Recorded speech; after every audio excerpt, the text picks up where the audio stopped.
Testing. Test.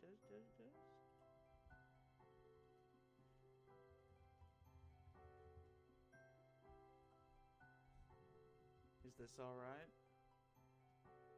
Yay!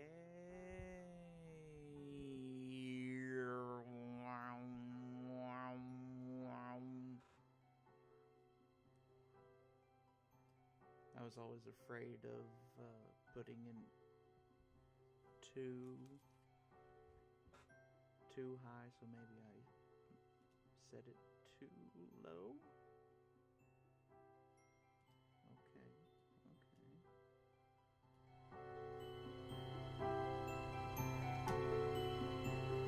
Okay, I've put everything up as high as it'll go. Will that work? Okay, I've put everything up as high as it'll go. Will that work? Okay, I've put everything up as high as it'll go. Will that work? Okay, I've put everything up. Oh, nice. Okay. You guys aren't hearing any echo. Okay. Oh, you guys aren't hearing any echo. Okay. Oh, you guys aren't hearing any echo. Oh, you guys aren't hearing any echo. Yeah, I'm not sure about the audio. Yeah, I'm not sure about the audio. Yeah, I'm not sure.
Okay, how's that?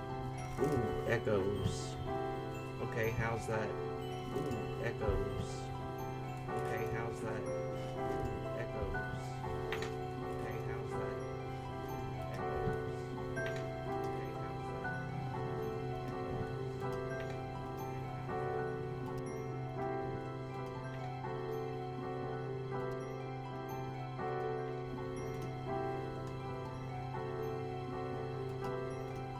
Yeah, I have all the streams. Like, the streams are on, but they're all muted. The only sound I have is coming from my headphones, but they're all muted. The only sound I have is coming from my headphones, but they're all muted. The only sound.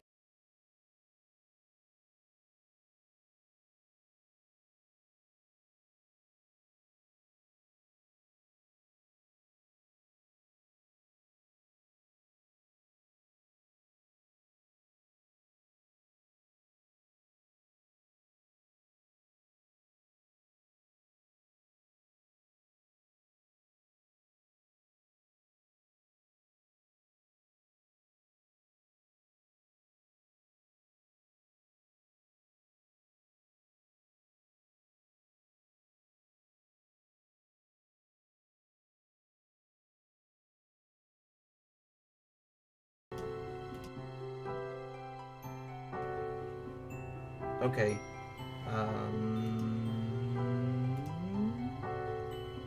How's this?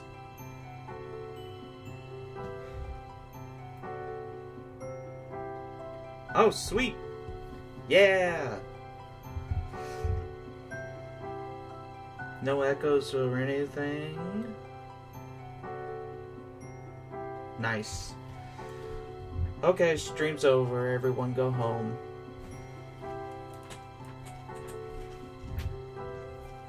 I'm kidding, that's not the stream.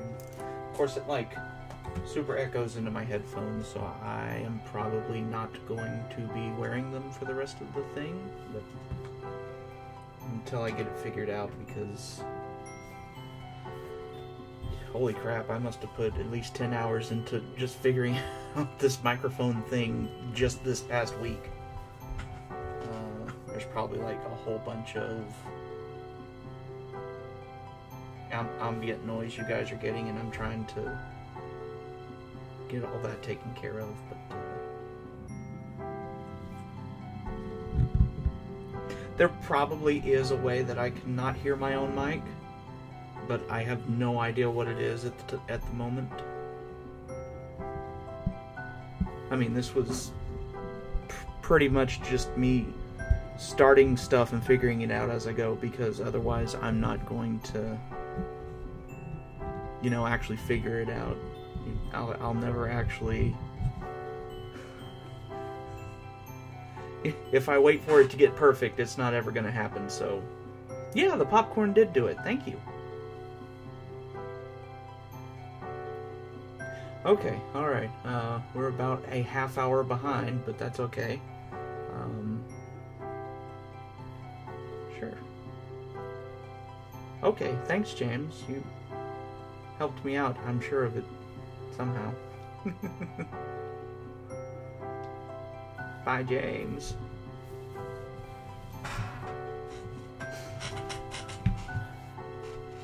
Okay, so, welcome to the stream, everyone. I'm glad you could be here with me. We're gonna go through Hiveswap, obviously.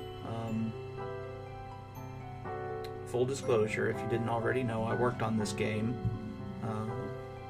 for quite a while before it came out, and then it came out, and now I'm not working on it anymore, but that's okay. There's a lot of neat stuff in this game, I think, so why don't we get started, okay? I'm not gonna continue because I have like 2 saved games, and they're all at the very end, so we're not gonna do that. Just go to new game, and if any weird technical troubles happen during the game, I guess we'll just get it figured out. Which inventory item is my personal favorite?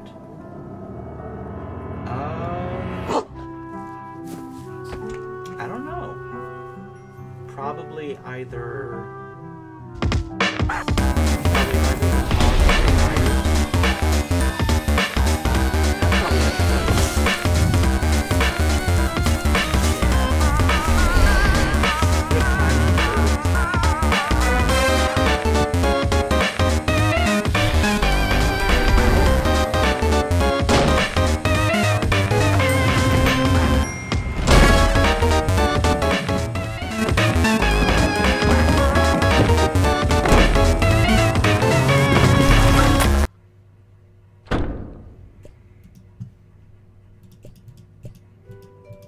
probably because I put everything at like super duper high volume and forgot to adjust in here.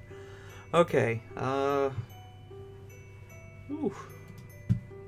How's that? Is that better? Okay. I'm sorry about that. Plus, like, that section of the intro is, like, super loud anyway, so... Woo!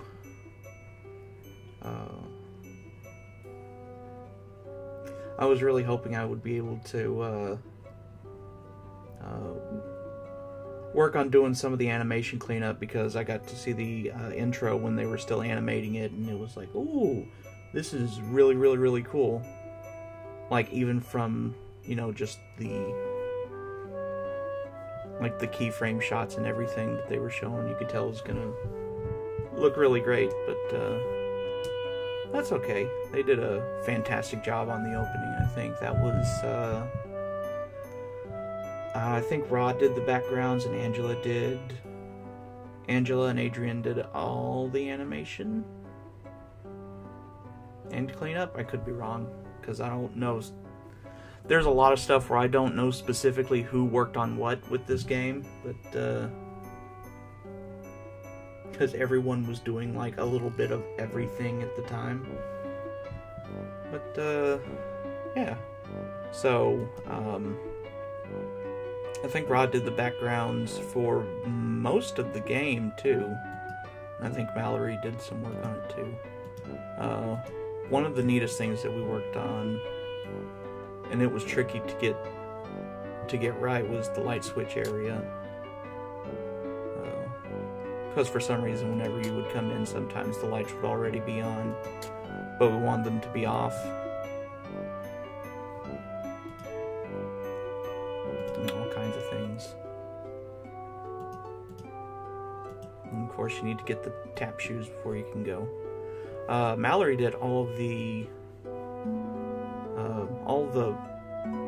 Lisa Frank and Funny Animal posters, and also all the stickers. She did a great job on that. And we started working on those like when the game was still in 3D. So all the posters that she has and all the stickers are like at full print resolution, because we had to make them big enough so that we could resize them without like getting really weird quality sort of things.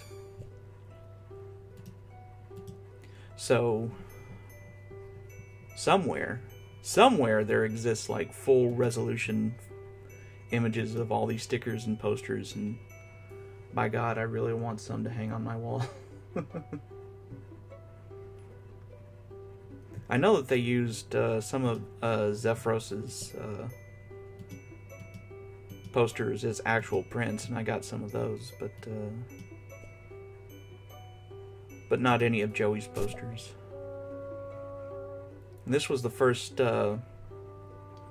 background that I got to draw. They're like, we need somebody to draw the puppy surprise stuff, and it's going to have 3 puppies inside of it, and also this is where all the keys are going to go.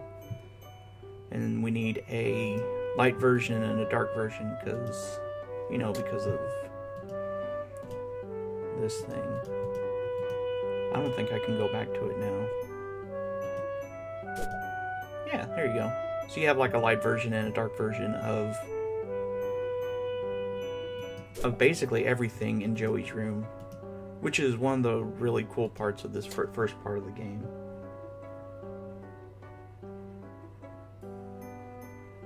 Yeah, there was a whole lot of like, well, it's the 90s, so we have to put in a bunch of stuff from the 90s, or at least approximations of stuff from the 90s, because like up here you have Popples and shoot, I forget the name of the series that this guy is from. You have a Snorks, one of those little moon bouncer jumper thingies, Viewmaster, Easy Bake Oven, Tiny Toons, all kinds of good stuff. Manthro chaps. Who doesn't love Manthro chaps? Oh yeah, she has like all the glow stars too. There, I think there used to be a way to look at her ceiling. Yeah, there we go.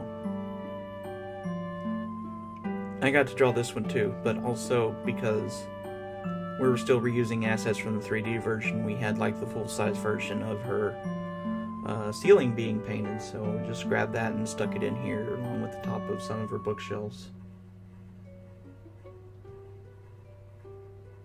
Yeah, it's kind of hard to get to this because the inventory thing is in the way. But if you exit out, and you can access it, which is pretty great. And if I remember correctly, there's a lights off version too, because yeah, you can see all the stars are glowing. There you go. See? Well, I did draw some of these close-ups. I think Shelby is the one who finished off all the art and made it look a whole lot better than it actually does, or than it actually did. So she did a whole lot of stuff on top of my artwork too.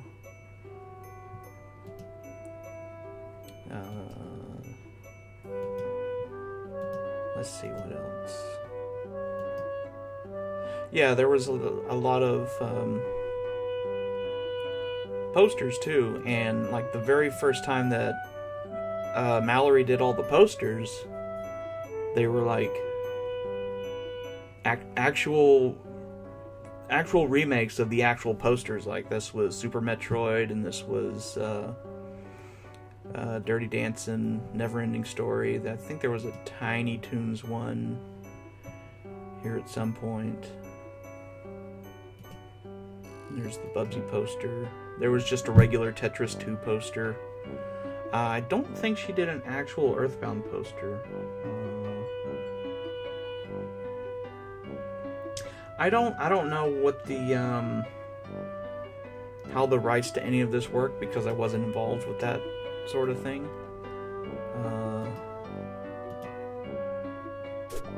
So I really couldn't tell you what the how any of that worked. All I know is that it was a work in progress basically all the way until we got it ready to launch, because the posters kept getting swapped out and what have you. And I know at one point we had to where you could zoom in on this area and see all the posters, but it was, I don't know why they took that out, but there you go. And you could zoom in on this Connect 5 game at some point too. I think you could, no, that just goes to the desktop.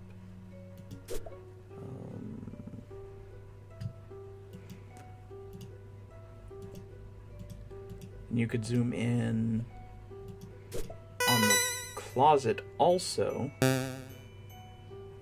I mean, there were quite a few things that you could zoom in on, and it was taken out. I'm not entirely sure why some of the stuff was taken out, but I wasn't the one making that call, so I don't know. I'm going to try to make it available. I forgot to press the start recording button. That's okay. I'll grab the file from Twitch when I'm done, because I have it saving the video as I'm streaming, so I should be able to put it up on YouTube later. Oh, I don't have any speedrun strats except for play the game a whole lot and play the game a whole lot and know where everything is. I think I got my personal time down to about 10-15 minutes or something like that. Yeah.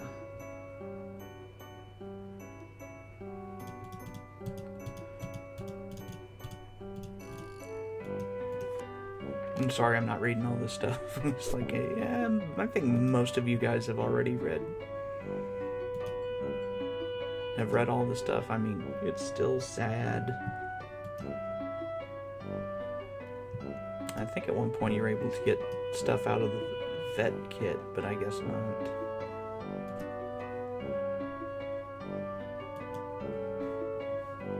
Oh yeah.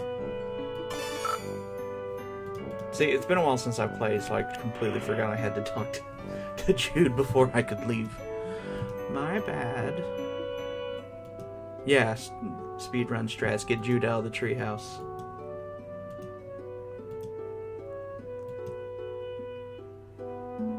Did the audio stop? Oh, okay.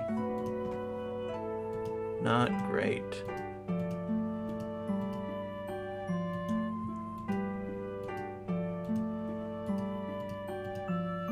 A lot of this initial conversation is kind of the same from when they first wrote it too, I think. There was some changes here and there. As far as dialogue goes, I can't really give you guys like any specific differences in the different versions we made, because that sort of stuff was constantly being fixed too. But this is absolutely the best version of the script that they have. So you guys are not really missing much.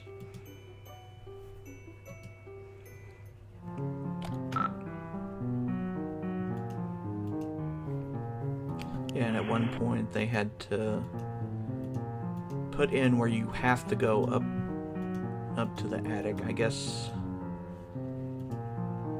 to point out that you have to go up to the attic later, and you have to make sure that it's here.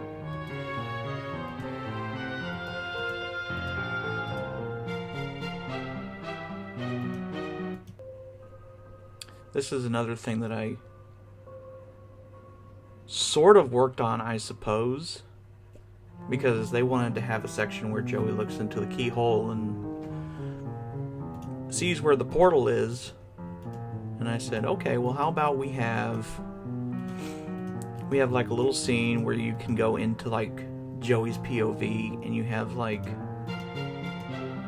the keyhole framing the scene. You can move your mouse around and kind of pan around the entire attic, but not very far because it's just like a keyhole. And I don't know if they ever wanted to try to do something like that, but that was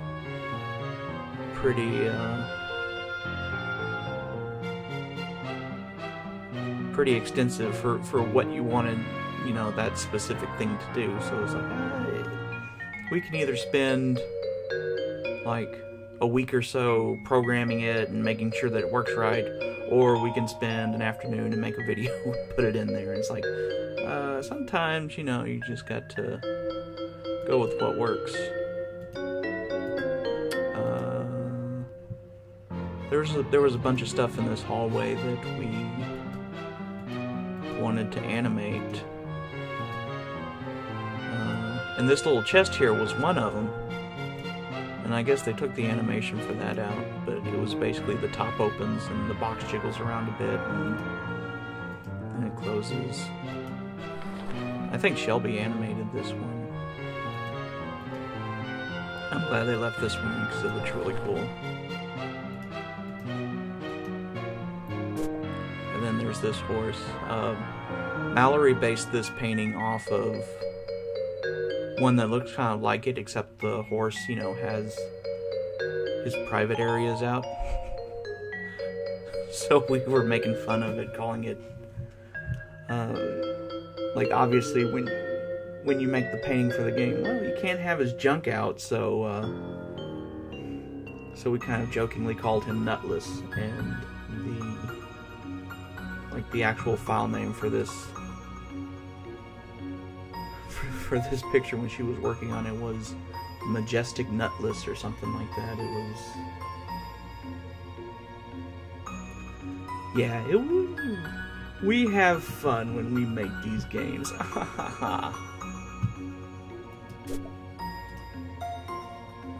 let's see. I know you could zoom in on the painting over there. I think this was the first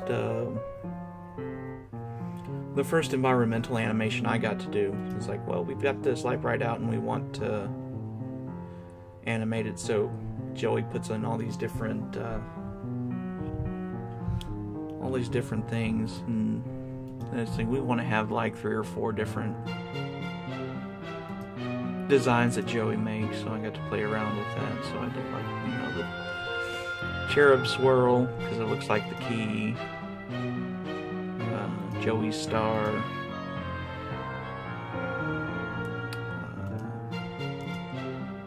Beck, and Joey and Jude with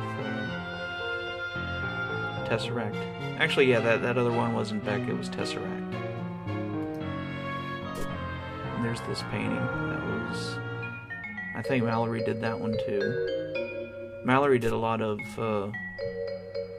like, the artwork that you can look at in this game. And I think she helped out on some of the backgrounds too. She did a whole lot of work though. She's a beast. Why is the dog's name Tesseract? I don't know. A lot of stuff, like the story and the characters' names and the designs and all that sort of stuff was done way before I got onto it, so I wasn't part of any of that, which is okay. But all that stuff was basically in place by the time I started working on it, so I can't give you like specific, oh, this comes from this and this is named this because of this sort of thing.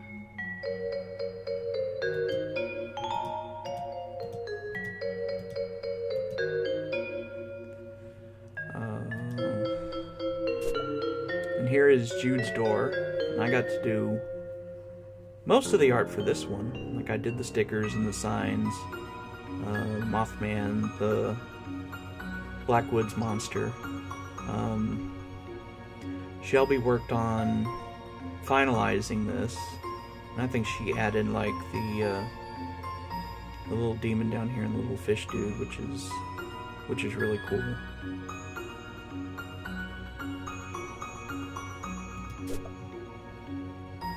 And like, she had to change the Castle Grayskull and the Ninja Turtles and all of that sort of stuff.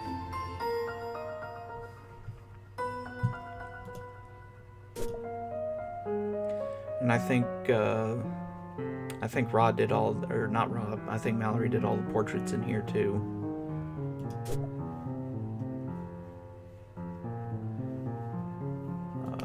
She was trying to get in contact with me. Ah, trophy room.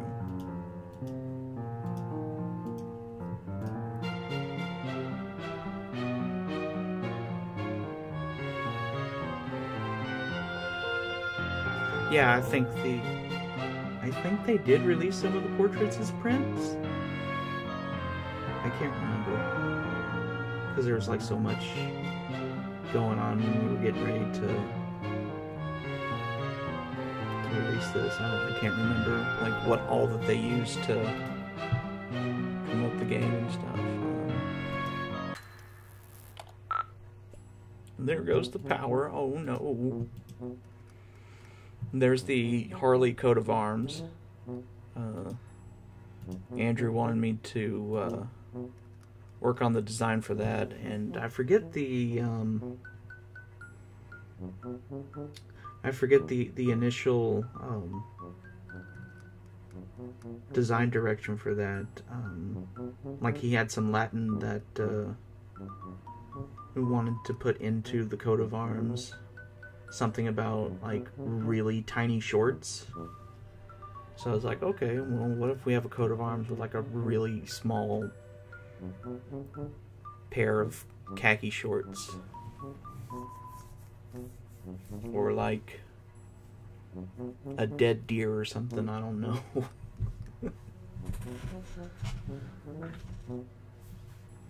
Yeah, but eventually we just settled on for like the Tesseract head with the with the guns. And it was like, I did like three or four different designs, and he was like, okay, I like these two, let's finalize these two and see what they look like. And so I finalized them and sent them over, and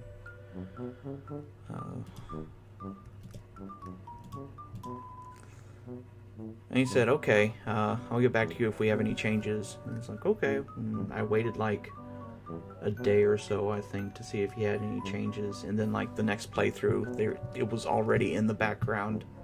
So I was like, okay, I guess that's approved then, huh?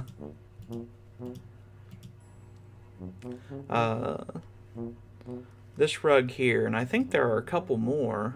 Yeah. These two over here, much like the posters in Joey's room, these were all done when it was still in 3D, so we had these giant carpet textures for them to use in the game.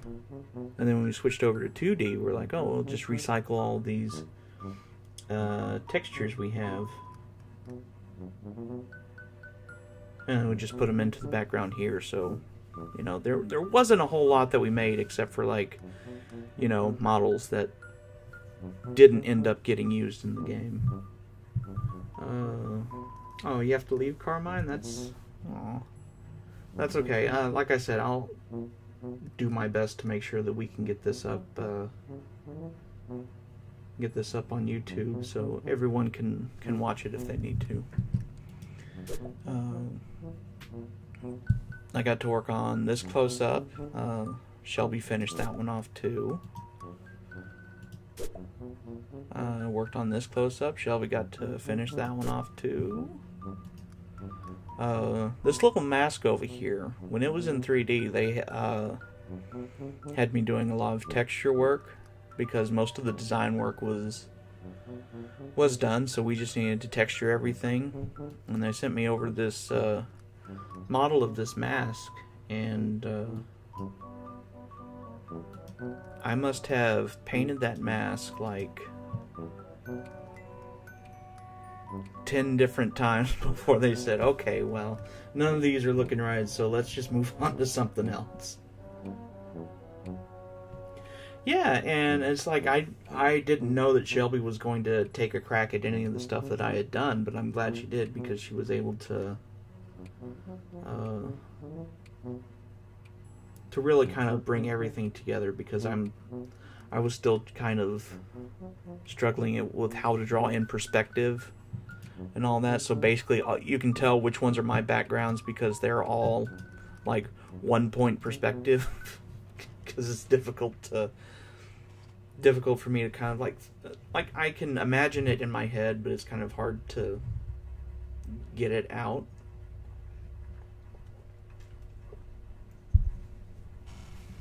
But yeah, Shelby did a lot of great work on this.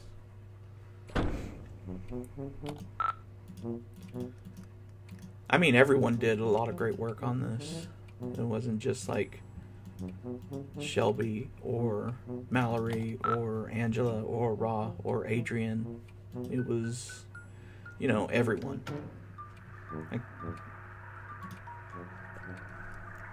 Like especially these backgrounds. Like I cannot. It took me a while to get really comfortable with doing backgrounds, and I'm still not entirely comfortable with it, but like the backgrounds in this are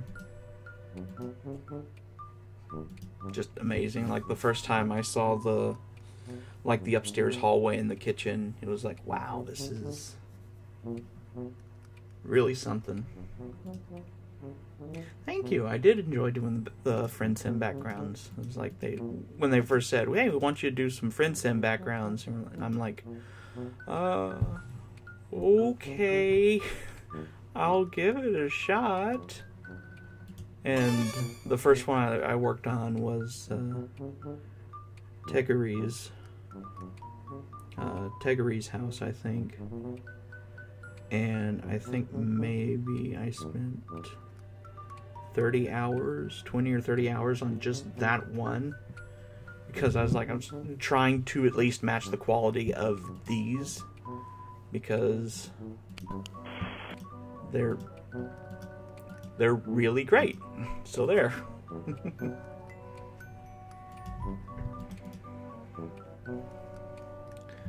Okay, I should probably, like, make some headway in this game.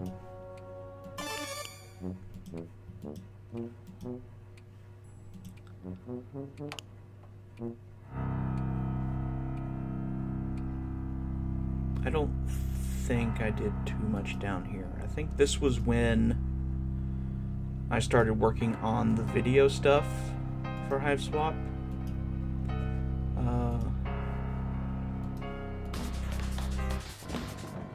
I think this was the first video I worked on, is this little cutscene of Joey moving the stuff out of the way.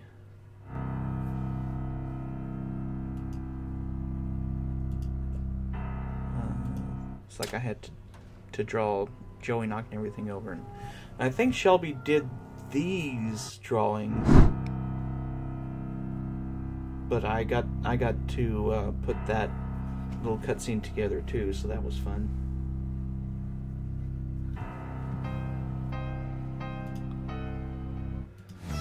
And here's the first battle scene in the game, which this was also a lot of fun to work on.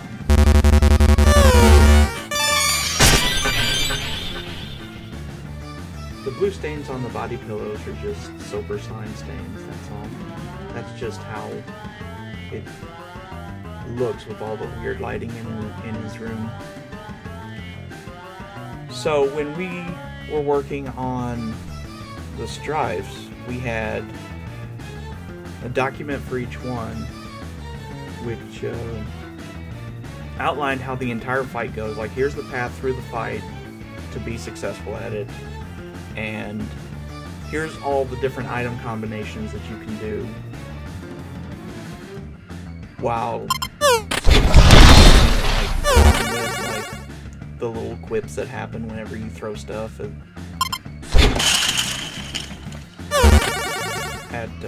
whatever you're fighting.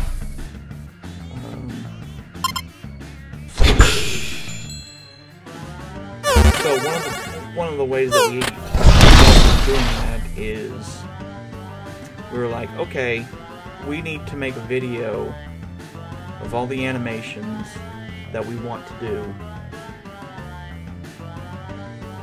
So I took all the assets, like all the sprites and all the images and everything, and had to build everything out in After Effects, and then go through and animate every single one of them, which, so like the first fight here, it wasn't that difficult because you only have these items and there's only like 2 steps before you can beat the snake, which is trying to run away before it gets cramped. So then you have to warm up with the tap shoes before you can do your great big and like we had to put in all the cursor changes too, so we can see what it looks like when it's on the cursor changes and everything and all that. And also, it was just easier to do revisions for the fights when everything's, you know, animated by itself. That way the dudes programming the game were like, does this look right? No. Okay, well, we gotta go back and mess with the code until it does look right. Does this look right? No. Okay, we gotta go back and mess with the code again.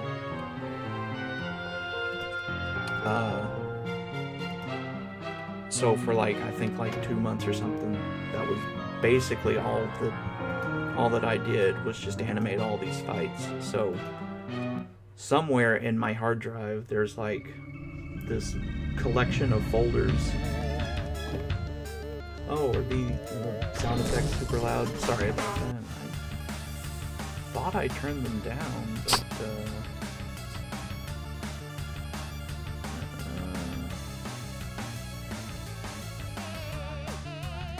Let's try that. I guess it doesn't really matter if we have the sound effects or not,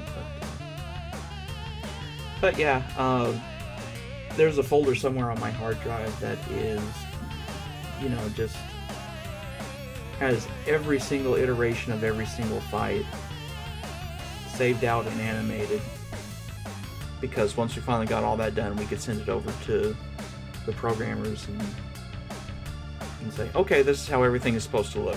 Just match it to the video. It's like, okay, that's a pretty good way to kind of deal with it, I suppose.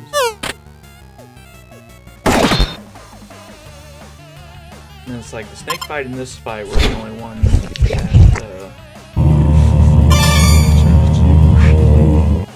you couldn't fail. I mean, for obvious reasons. There's the living room fight later is obviously one that you can fail if you take too long.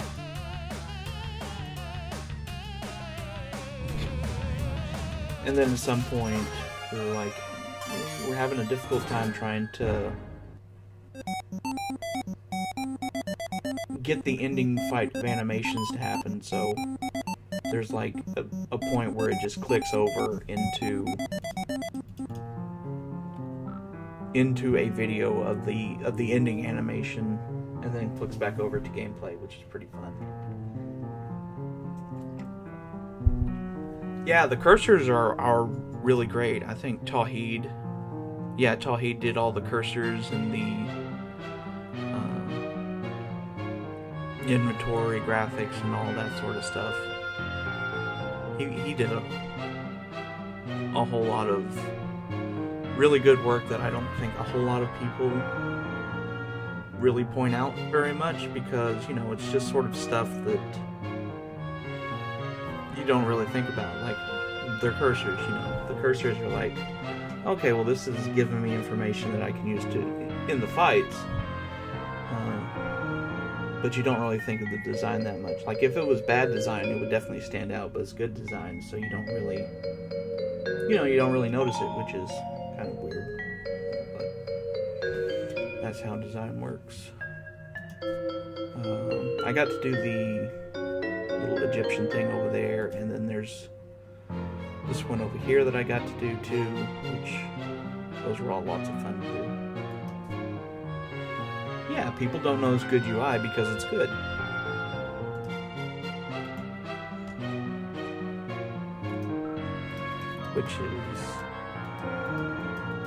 Which is really something I think should get more notice, because, you know, if somebody's playing a game and the UI is just tough to deal with, you know, you're going to complain about it. But if it's not, you don't really pay attention to it. Oh, this guy now. I really like Jude, but I want to know who designed his pants, because when we were starting to do all the cleanup on Jude, we had to like have a separate graphic image of just the lines on his pants, so that we could, you know, warp them along with his body so that they're not just going all over the place when he moves around. And that was probably the single most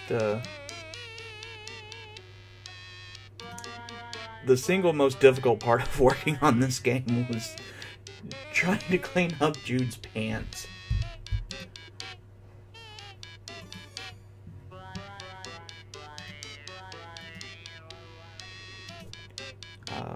I think most people know about this one already, but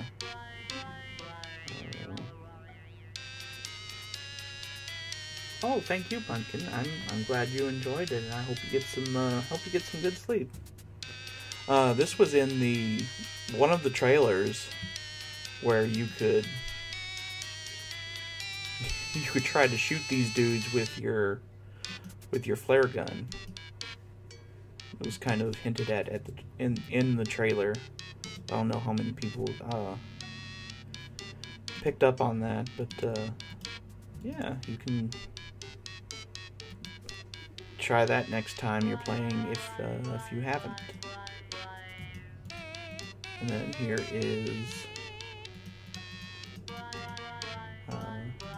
the birds.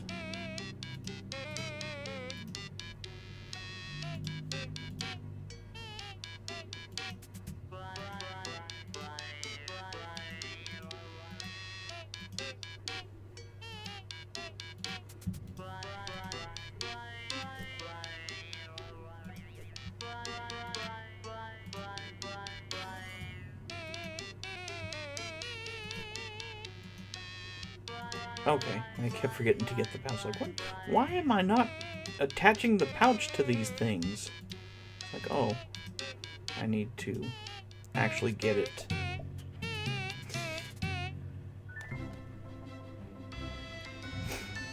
Yeah, I believe Angela set up all the original graphics for this scene, and then I got to animate that out together. I think, like, originally, when the monster crashes through the window, it's already eaten the bird. So at one point they had to go back and, like, well, we need to make sure people know that the bird is still alive when it crashes into the kitchen, so we need to put him flailing wildly. And then I got to put together all the graphics and animation for this one, which is kind of fun. This was the first time I used the exclamation mark chat notification thing. I just really liked how it looked in the comic, and I wanted to try and use as much stuff from the comic as I could. And I was like, oh, this graphically is a really neat little detail, so let's try and see if I can try and reuse that for the game, and hopefully it will look right.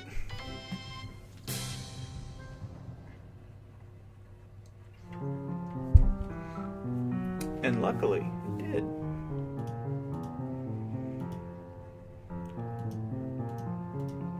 Okay, so now we get to go to the kitchen and rescue Byers,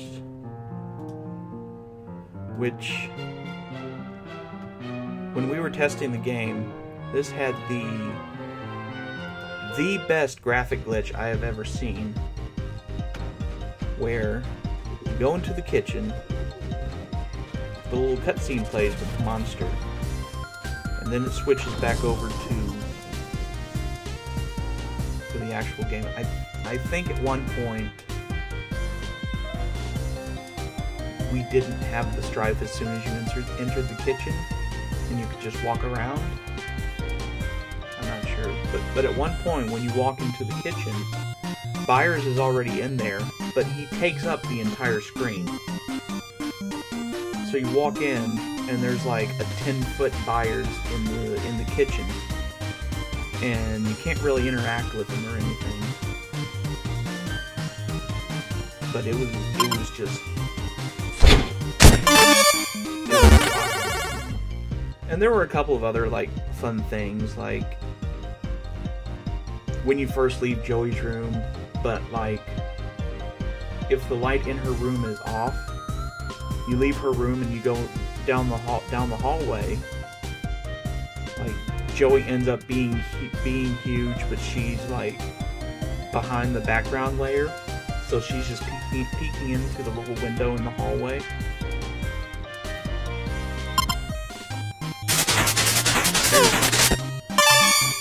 I think those were the only two that I actually saved, but there was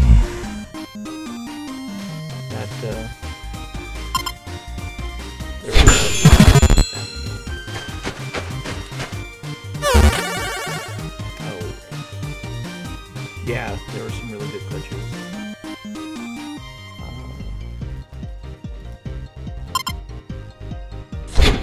Another thing that I added here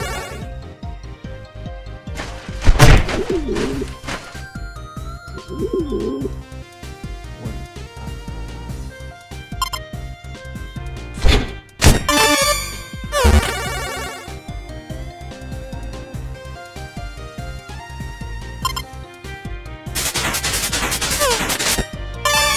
Giant Joey. Okay, so for the monsters, it has the same, like, little chat notification. They're in black, and the little icons are green, which I think is a good differentiator. In this part, when the monster flies out, little curse that he has are... I pulled those from the comic as well. I think those are from the end of the intermission when Jack is trying to get into the... Oh.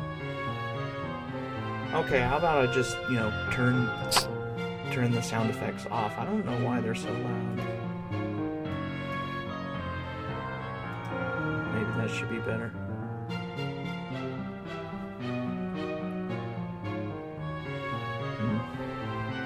I don't know, but hopefully that will work. Yeah, the little Growlixes that the monster shouts out when it's bumping up against the walls is taken out of the comic from one of Jack Noir's scenes. It's like there's a lot of little stuff like that where I spent like way too much time just going through all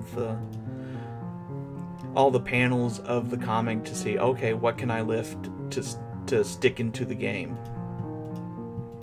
And some of it didn't get in there, but some of it did, and that's pretty good. Yeah, the Cracker was like, when they first said, we need to have a cutscene of Joey crawling up into the cabinet to get the Cracker so that she can get Byers down. You know, just draw those two scenes so we can put that into the game. It's like, okay, so at some point, the Cracker was over in this cabinet right here. And for whatever reason, I still thought that the Cracker was still up in here when I started making it. Like, so I drew her climbing up on the counter and everything, and the spider web in the cabinet and what have you. And they're like, oh no, we changed the position of the Cracker. It's off over here now, so just have her going into this cabinet to get it. It's like, aww.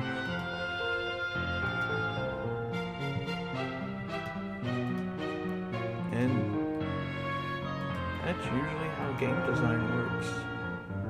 Sometimes stuff gets changed, and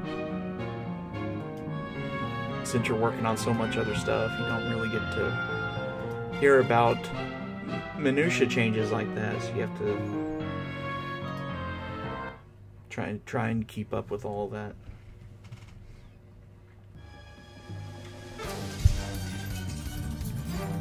And I got to work on this cutscene as well. It's like, we're gonna have the monsters crash in through the door, and then Joey's gonna try to run off, and the big monster's gonna come back. So we have to think about how are we gonna get the monster inside the house. So I was like, oh, we'll just have Joey try to run away, and then he just busts through the door. Gee whiz, are those sound effects still too loud?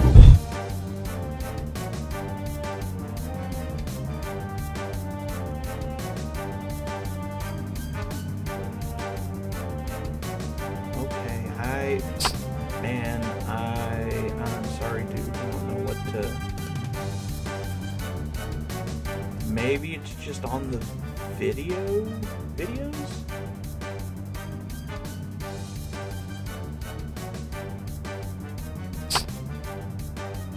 I'm sorry. Hopefully next time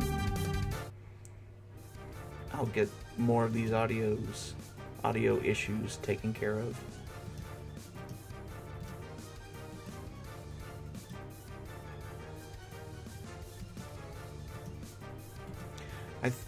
think Shelby is the one that drew all of these cutscenes. And then, like, I animated these as well, since they're part of the actual Strife, you know, I have to, like, kind of work that into what I was working on with placing out everything that's going on in the Strife. And I think this one alone we must have spent at least a month on before we were able to get it finally straightened out and sent over to the programmers. Aww. Good night, Pitch. See you later.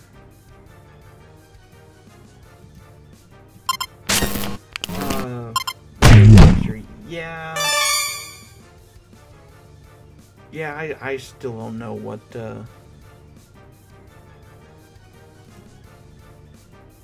how some of this audio stuff is working. Like I said, it took me like a whole week to kind of mess with this and get it working, and, you know, eventually I got it to where I can, you know, the microphone actually works and you can actually hear me, but yeah, I'll keep playing with it. Like I said, this is something I'm still really new at, and I'll deal with it as it comes, I suppose. And I think most people already know this that have played the game, but if you just spend too long up here, eventually the monsters come and eat Joey, and that's the game over. That's like one of the only game overs, if I'm not mistaken.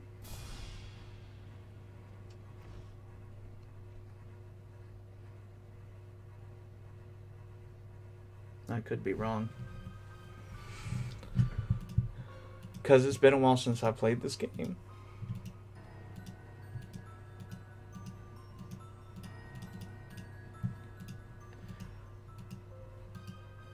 I think my favorite environment animation that I did was this little monkey's paw over here. Because when they were designing the backgrounds, they put this monkey paw in, and then later on they were like, well, we need to have more stuff in the attic be animated, so take this monkey paw and do something with it, just have it twitch or something. And I said, okay, I'll do that. You can't really high-five it, but it'd be great if you could.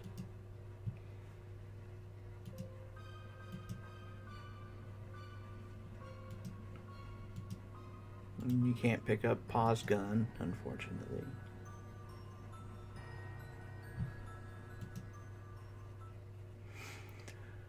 And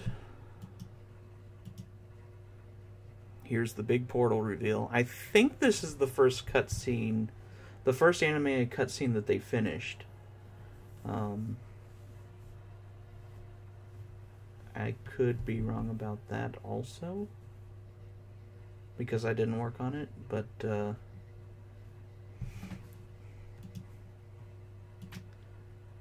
it was definitely like the one I was most hyped to see when it finally got finished.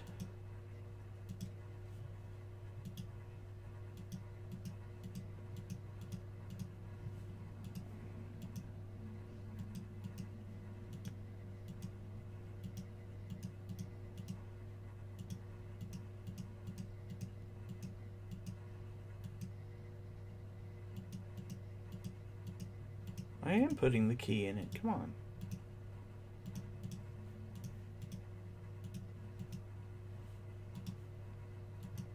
There we go. Yeah, the portal is really great. I remember, like, I don't remember who animated the portal powering up. It may have been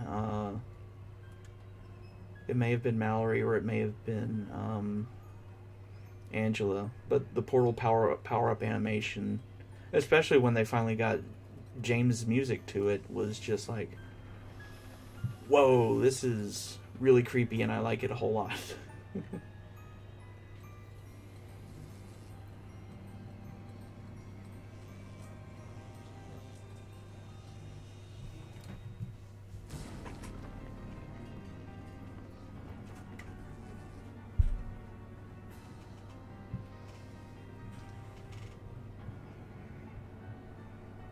Late title card.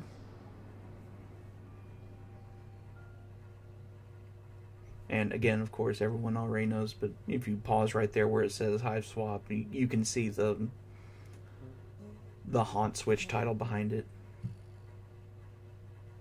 Yeah, Stream Art.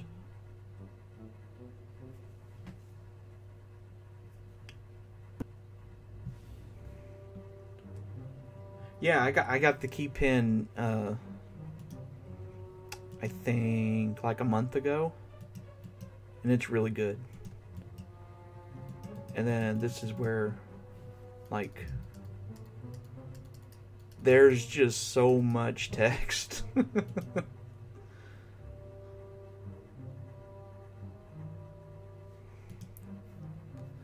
So much text. I think when we were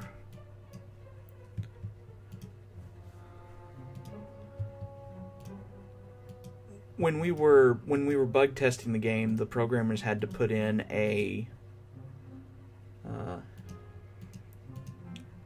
hotkey that lets us just skip over all the text, so that we can a little bit more efficiently go through and test everything.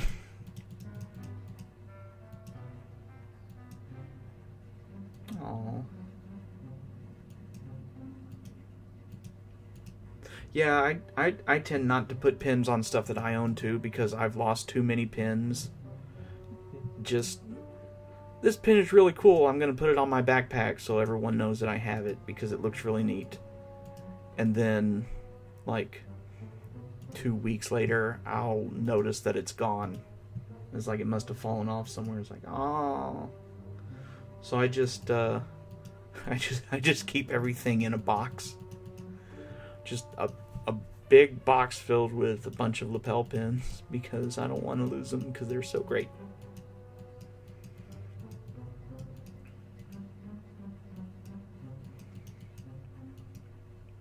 Yeah.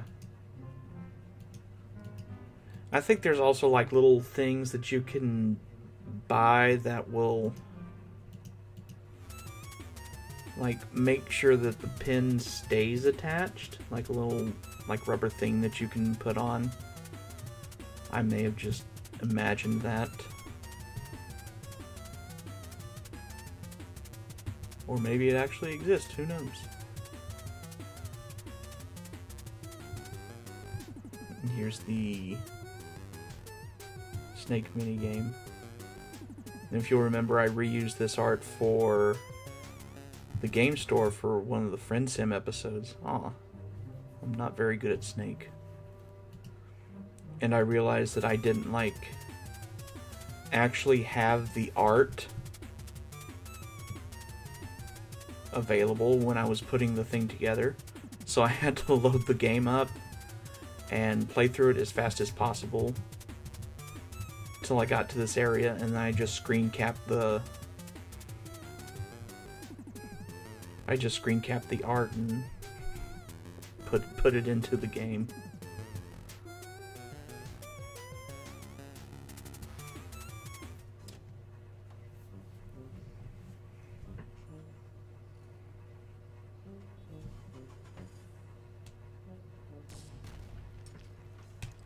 Yeah, there was quite a few things where it was like, okay, well, I want to put stuff into Friend Sim that, you know, either showed up in Act 1 or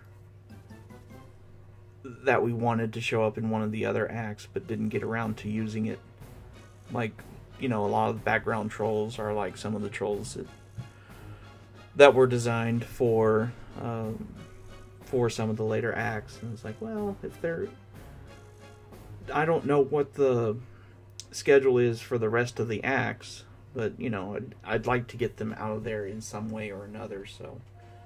You know, just sticking them in Friend Sim seems to be a good temporary kind of thing.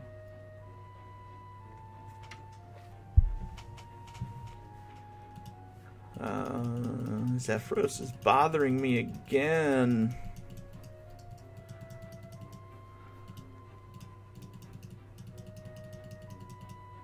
I don't know about Hot Dog Clown. I think Hot Dog Clown was put in by the person who did the background art for that episode, but obviously it's a very good troll design. So I really like Hot Dog Clown, dude. And then there's this giant monitor with all this stuff on. This is actually the map of Alternia. The dots themselves are just stuff that I placed there just randomly. And then there's the drone schematic over here. And it's like when we were building this out, it's like, well, we want to give people an idea of what these drones are, so they're like a natural creature, but an unnatural creature also at the same time. So I was like, well, how about we have like... I don't know if you guys have seen the video of like this big mass of worms in like a sewer or something. But like when one of the worms touch something, like it contracts, and since they're so tightly wound together, like all of them contract at the same time. So it looks like just like some weird, massive, squirming tumor thing. I was like, that seems like something that would possibly exist in this sort of world.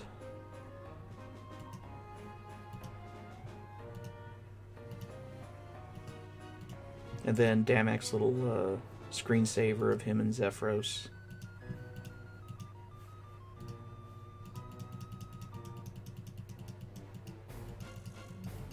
Bye, Dragirlmon. Thanks for stopping by.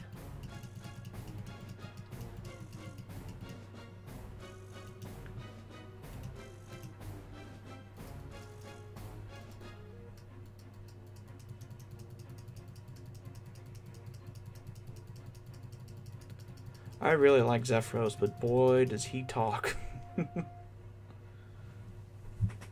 And now we can play Zephyros. Yay! A lot of the backgrounds and stuff that were in this section of the game were done at the same time that me and a couple other people were working on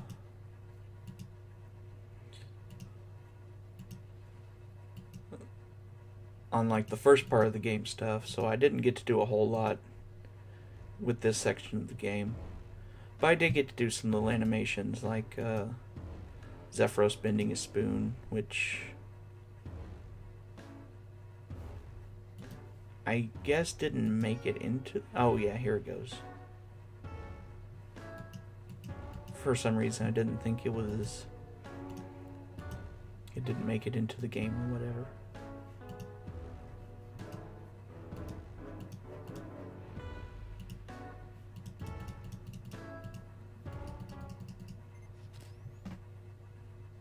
Yeah, I really like the entire soundtrack of this game. James did a really good job. James and Toby, of course.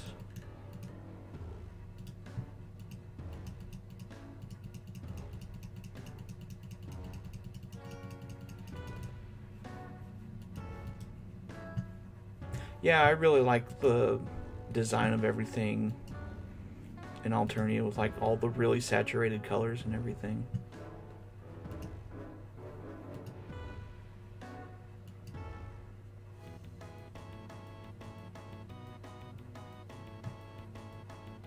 Yes, the entire soundtrack does slap.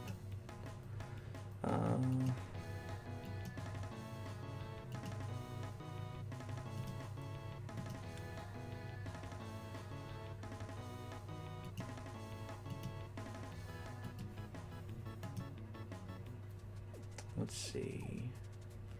Oh, right. Yeah, I got to animate this up too.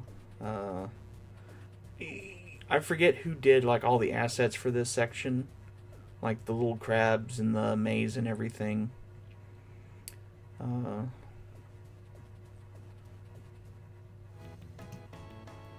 But that one took a while too, because it was like, well, if I'm doing keyframe animation for like a ball just moving around, it's like, how do we make sure that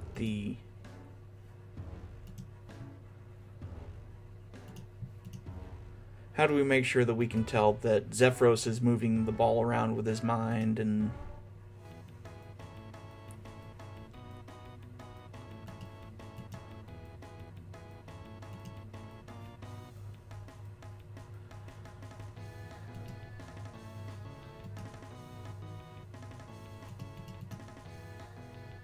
did I all of a sudden forget how to play this game? I sure did, didn't I?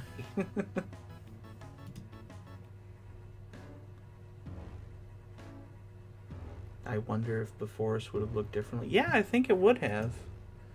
If I remember, it was supposedly a bit less violent.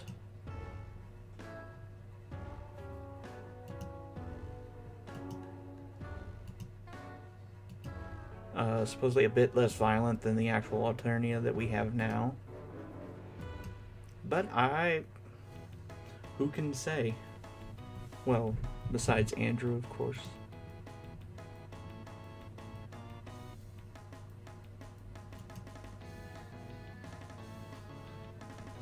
Yeah, it's taking me so long to get it.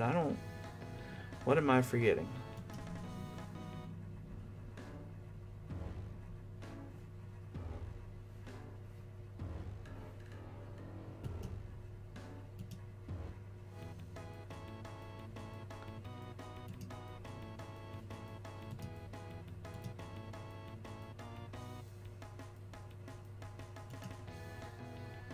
What am I forgetting to do?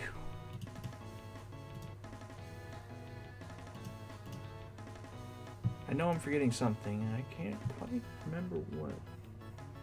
Go to the kitchen. I can't go to the kitchen without my Cubat.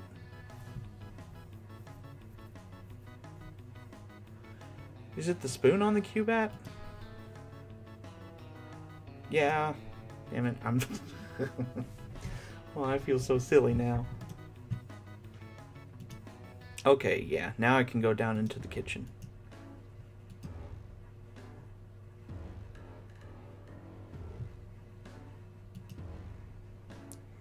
Yeah, rip.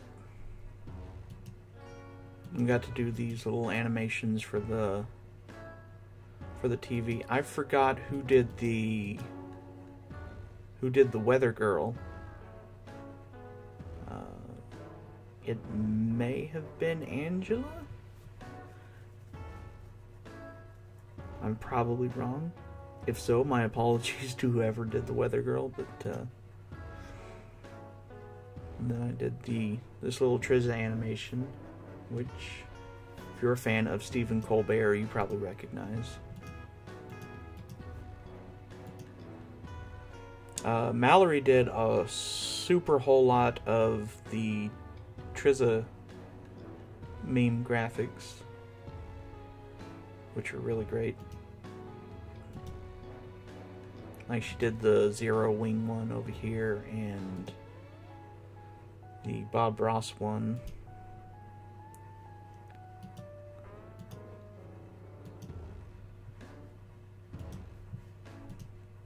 And now I have the Grub Juice and the Playbook.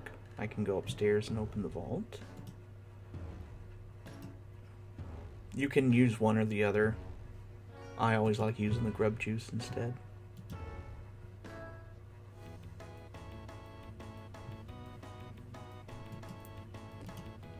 I like to use the Grub Juice because he crushes the can against his head, of course.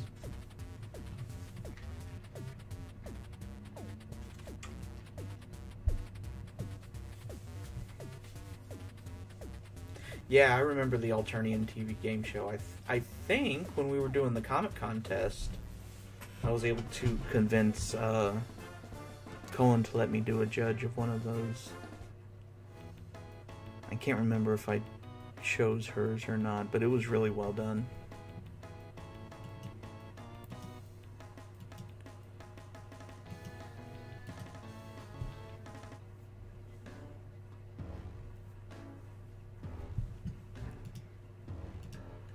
Yeah, she's doing a fan venture right now, which is really good too.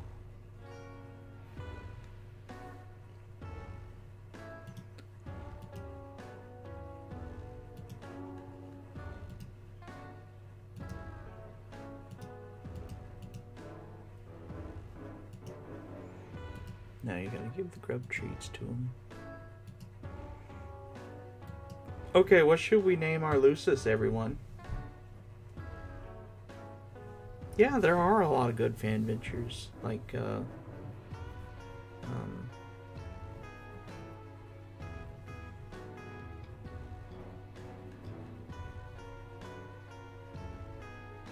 Vast Error, yeah. I don't know why that name slipped my mind.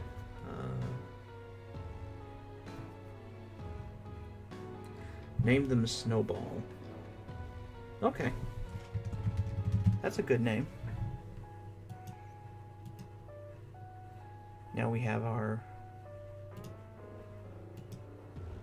friendly Lucis Snowball.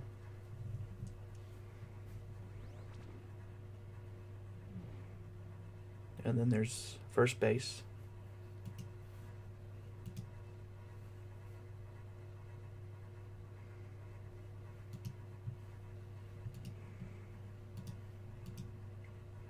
I don't know.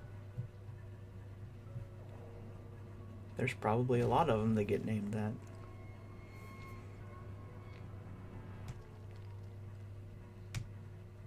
Our fluffy dad, indeed.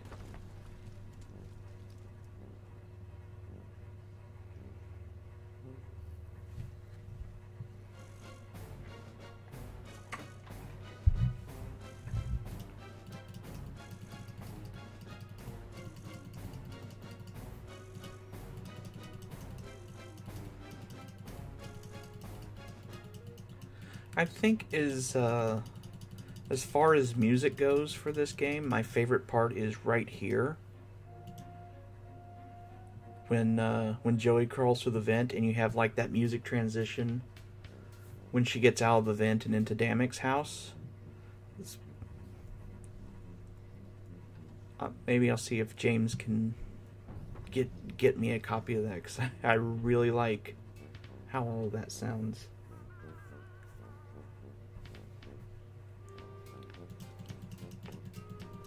Like, again, all of the music in this game is great, but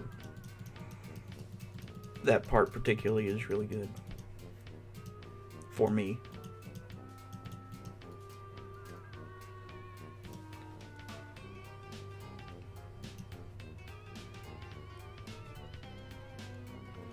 And when I was still doing texturing on 3D objects, Damek's safe was one of them, and he had like a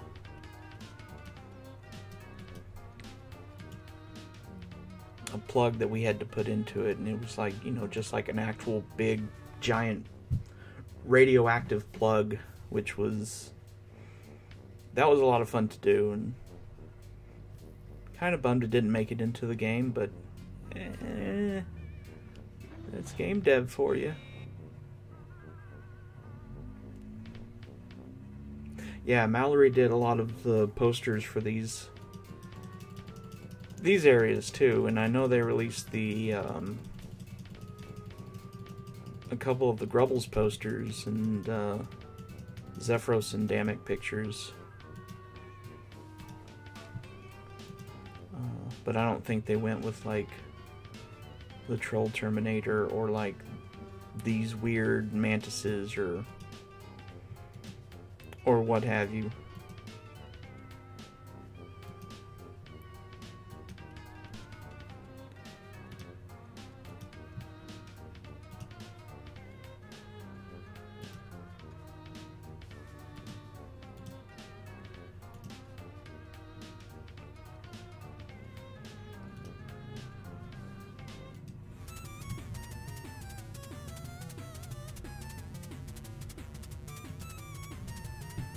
Oh, I have to actually pay attention to this one, don't I? So I can do the password thing.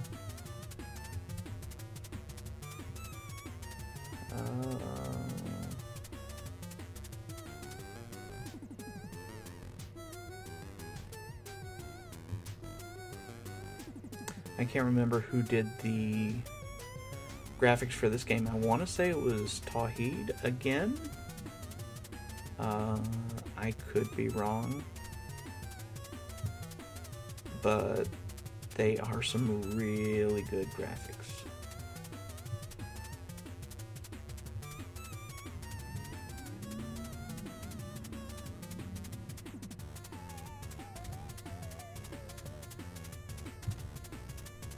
There we go. Hey, we did it first try.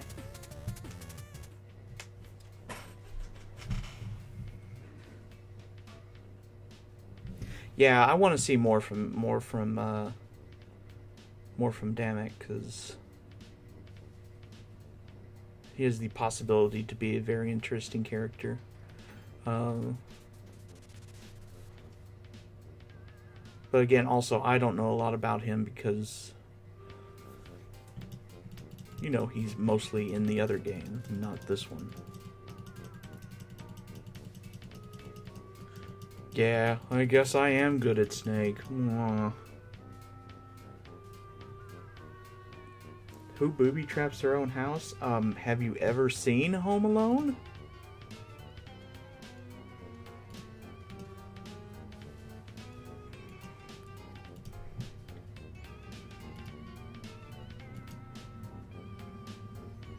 There was,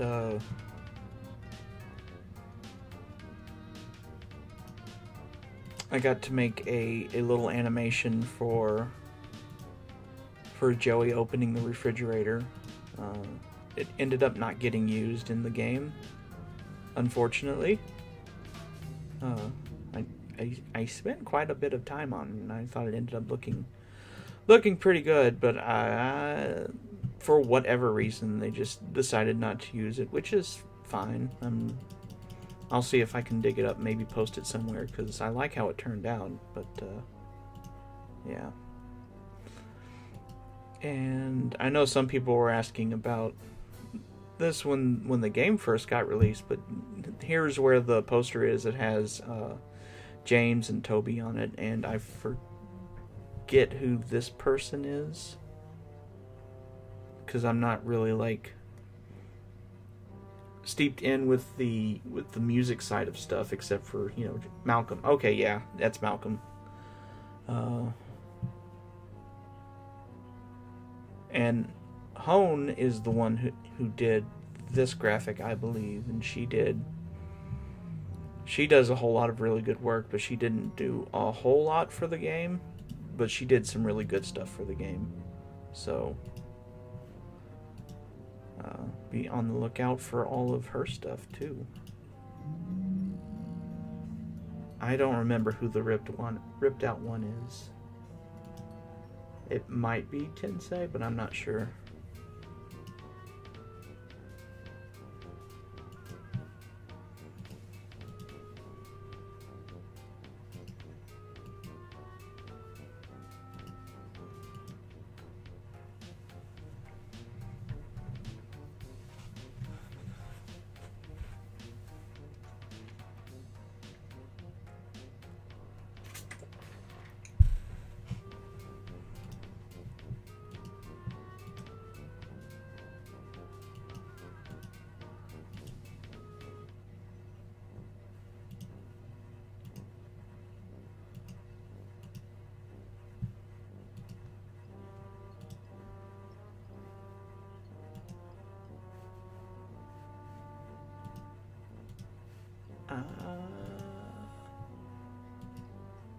There we go.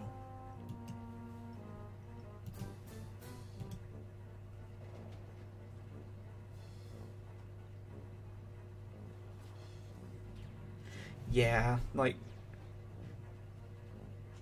working with anything that involves Damek means you have to draw a whole bunch of mess, and that's just, man. Oh no.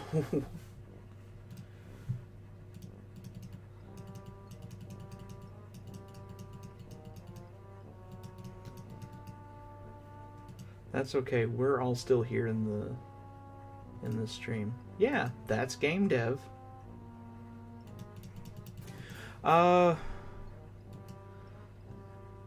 We ended up not scrapping like a whole bunch of stuff. It's just little things like the little refrigerator animation and stuff like that, which has like a really specific use, so you can't really like reuse it any place. Like, for example, we can't really reuse the refrigerator opening animation for any of the Friend Sim games because none of the backgrounds are animated. Like, you can't click on stuff in the background to open a refrigerator or something.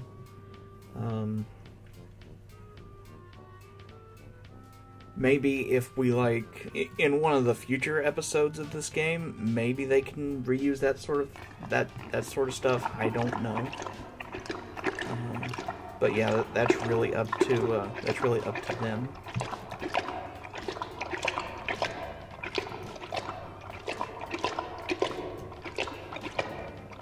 Man, he's really going to town on that milk, isn't he?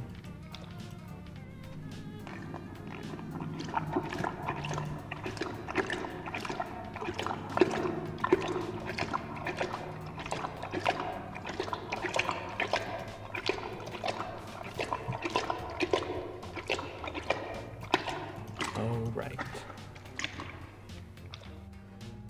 Slurp, slurp. Yeah, the bestiary. That's right. Forgot to take that with me when I was leaving. It's like I knew when I was leaving earlier. It's like, do I grab that book? Nah, probably not. I'll just leave it there. It's like, oh, okay.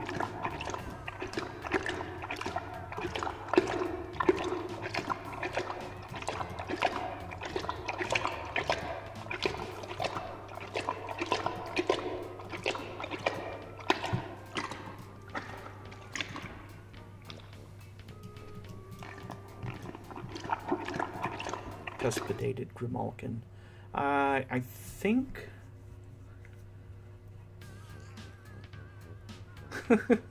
Toilet being plunged.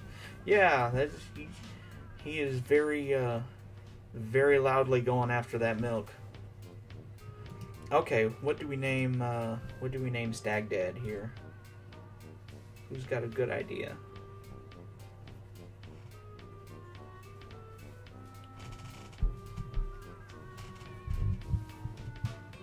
I'm not gonna name him Snowball.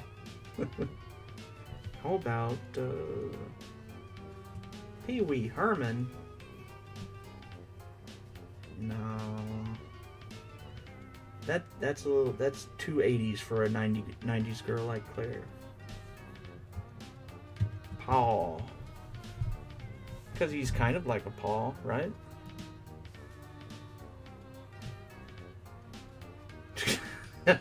Name it Vriska. Okay.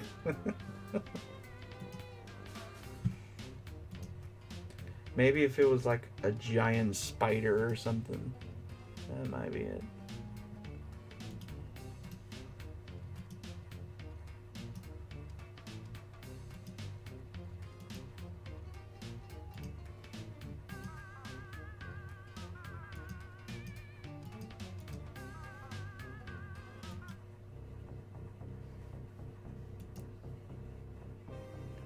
Paul, Hambone is a pretty good name too.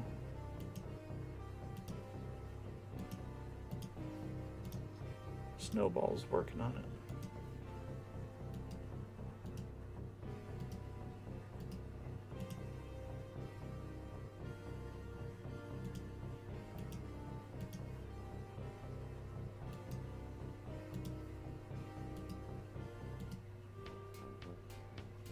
Palpa.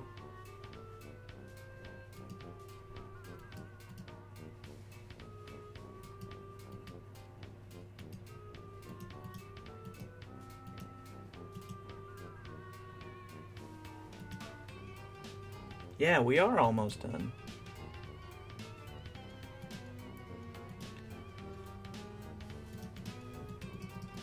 Right on time, too.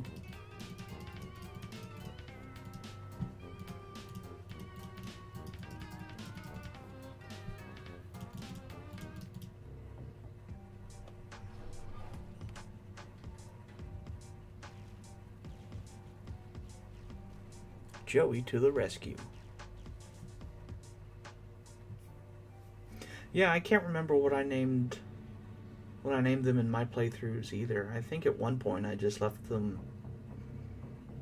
I left them with the automatic names, but I know I renamed them to something else. I just can't remember what.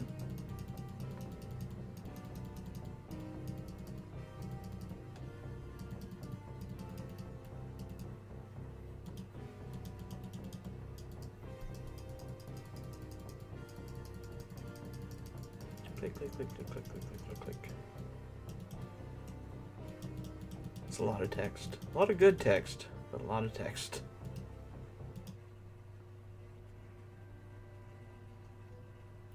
I don't know how long the next acts are going to be.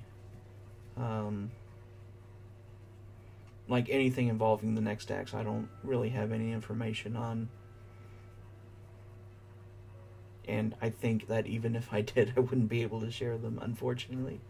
But hopefully they'll come out and they will be fun and they will be magical. Yeah, if I remember correctly, there will be 4 acts. I mean, that may change or have changed. I'm not sure. But we'll see. Mallory also did the background of the neighborhood, and in addition to like being a really good background, it also is like an extremely long background too. Do I know if production is still going on? I don't know. When I was working on FriendSim stuff, it was just, we're working on FriendSim stuff, and so I'm sure it may be still going on in some capacity, but I have no idea if it is or not.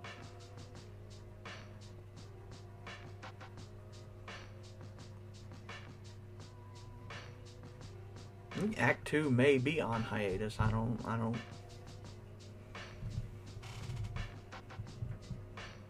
like I said, I'm not attached to it in any way. Oh hey, I got to draw this credit thing. Like, this stream is all just me pointing out stuff that I did on the game. I'm sorry.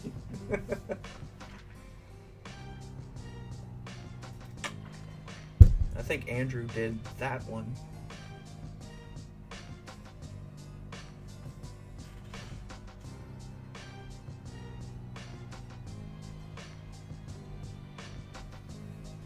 There's Angela.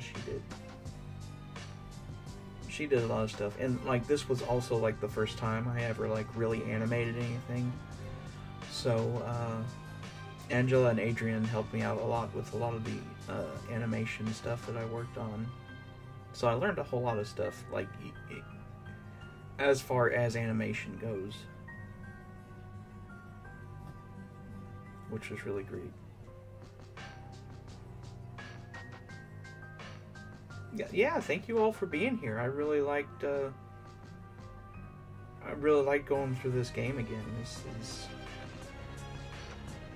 I'm really happy to have worked on it, and I'm glad, you know, at least Act 1 got out, so people could actually see it and play through it and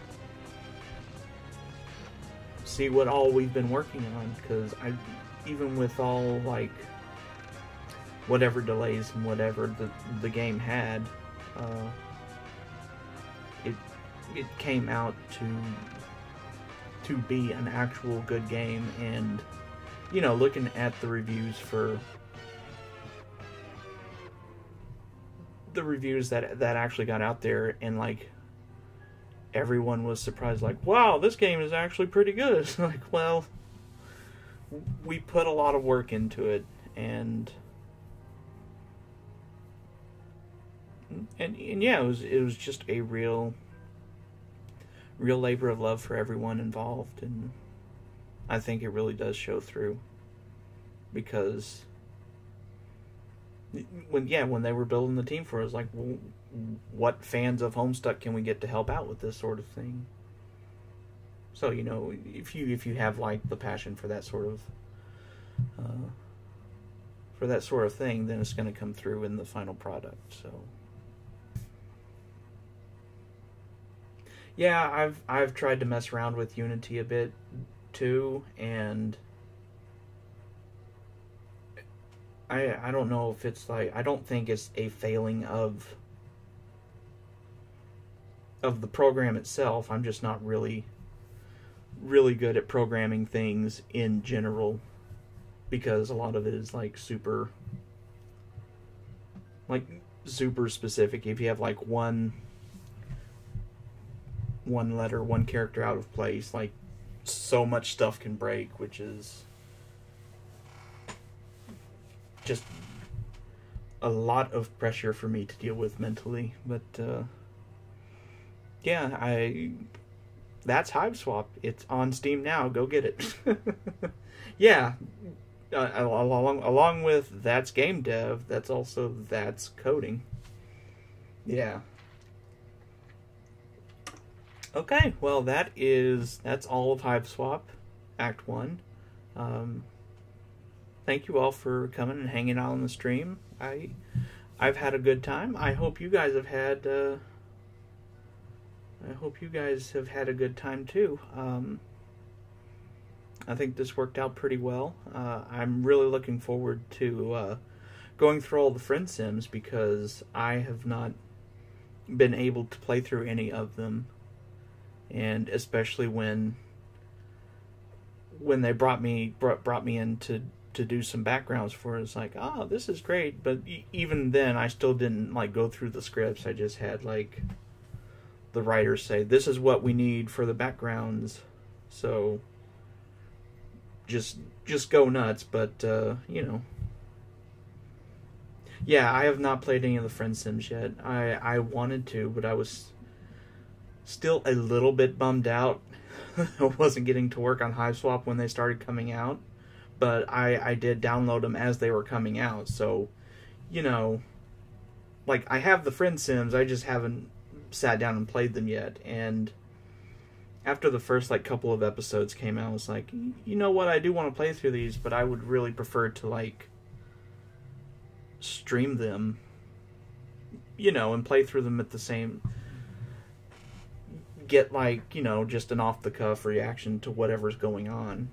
And then when I started working on it, it's like, okay, well, I'm just kind of caught up because of, you know, some of the older episodes reference stuff that happens in the newer episodes, or backwards to that. But so like through like some sort of weird osmosis, I was able to pick up on most of the stuff that's happened in the Friend Sims. But there's like this huge blank spot in my understanding of the Friend Sims, as to what exactly happens in them. So yeah, I'm really looking forward to going through those. I don't know if I'm gonna do my voice for Kuprum for the whole thing, but I might.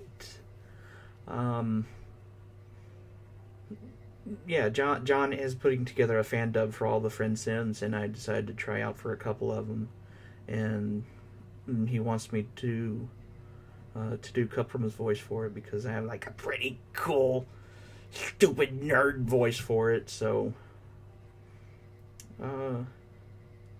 yeah, I'm excited for the project too. Yeah, I guess if you're up for doing a voice, we can probably get something figured out. I have like a